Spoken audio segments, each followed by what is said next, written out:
श्री स्वामी समर्थ, श्री स्वामी समर्थ, श्री स्वामी समर्थ. अध्याय 18. श्री गणेशाय नमः. स्वामी सुताच्या गादीवर कोण नेमावा अधिकारी, ऐसा प्रश्न सेवेकरी करिता ती समर्थाते. तेव्हा बोलले समर्थ, सेवकरी असती सांप्रत. परी एक जई मजला त्यात, योग्य कोणी दिसेना. जेव्हा येईल आमुच्या मानसी, त्या समयी मोर पंखारासी. अधिकारी नेमू गादीसी, चिंता तुम्ही न करावी. मोर पांखारा समर्थ म्हणती वेळोवेळा. रात्रंदिनी तोच चाळा, मोठ्या मोठ्याने ओरडती. आमुची पाऱ्यांची वीट, जतन करावी नीट. वारंवार म्हणती समर्थ, काकूबाई लागोनी. लपवून ठेविले विटेसी, ती दिली पाहिजे अम्मासी. याचा अर्थ कवनासी स्पष्ट काही कळेना. असो स्वामी सुताचा भ्राता, कोकणात राहतो होता. स्वामी सुत मृत्यू पावता, वर्तमान कळले त्या. तो केवळ अज्ञान, दादा तयांचे अभिनाम. त्यांचे शरीरी असमाधान, क्रुश होत चालला. काकूबाईने तयासी आणविले आपणासी. एके दिवशी समर्थांसी दादा प्रती दाखविले. समर्थ बोलले बाईसी, 4 वेळा जेवू घाल यासी. आरोग्य होईल वळासी, चिंता मानसी करू नका. याप्रमाणे बाई करिता दादासी झाली आरोग्यता. समर्थांची कृपा होता, रोग कोठे राहिला. केज गाव मोगलाईत, तेथे नानासाहेब भक्त. त्यांनी बांधिला श्रींचा मठ, द्रव्य बहुत खर्चिले. श्रींची आज्ञा घेऊन सत्य पादुका स्थापाव्यात मठात. या कारणे अक्कलकोटी येत दर्शन घेत समर्थांचे. ते म्हणती काकूबाईस, पादुका स्थापन कराईस.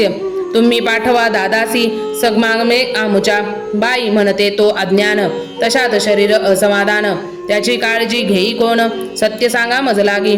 समर्थे वृत्त कोण, म्हणती द्यावे पाठवून. बाळ आहे जरी अज्ञ, तरी सांभाळू तयेसी. समर्थ पुनच्च बाईसी बोलले, त्यात तुमचे काय गेले. आम्हासी दिसले जे भले, तेचे गामी करू की. शेवटी मंडळ सांगती, दादांसी पाठवले केजे प्रती. पादुका स्थापन झाल्यावरती दादा आला परतोनी. पुढे सेवेकऱ्यां सांगती, त्यासी मुंबईस पाठविती.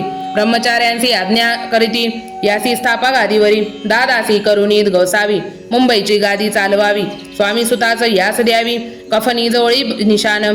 ब्रह्मचारी दादासी उपदेशिती दिवसनिशी. गोसावी होऊनीत गादीसी, चालवावे आपण. दादा जरी अज्ञान होता, तरी ऐशा गोष्टी करिता.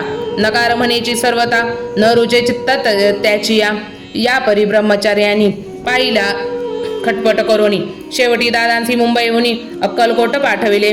समर्थेच्या समयासी आज्ञा केली भुजंगासी. घेऊन या माझ्या पादुकांसी, मस्तकी ठेव दादांच्या. मोर्चले आणुनी सत्वरी, दरा म्हणती त्यावरी. आज्ञेप्रमाणे सेवेकरी करिता ती तैसेचे. श्रीच्या पादुका शिरीठ पडिता, उपरती झाली त्याची चित्ता. हृदय प्रकटला ज्ञान सविता, अज्ञान गेले लयाते. धन्य गुरूंचे महिमान, पादुका स्पर्श करोण. झाले तात्काळ ब्रह्मज्ञान, काय धन्यता वर्णावी. असो दादांची पाहुणी वृत्ती, काकूबाई दचकली चित्ती. म्हणे समर्थे दादा प्रती वेड खचित लाविले. ती म्हणे जी समर्था, आपण हे काय करिता.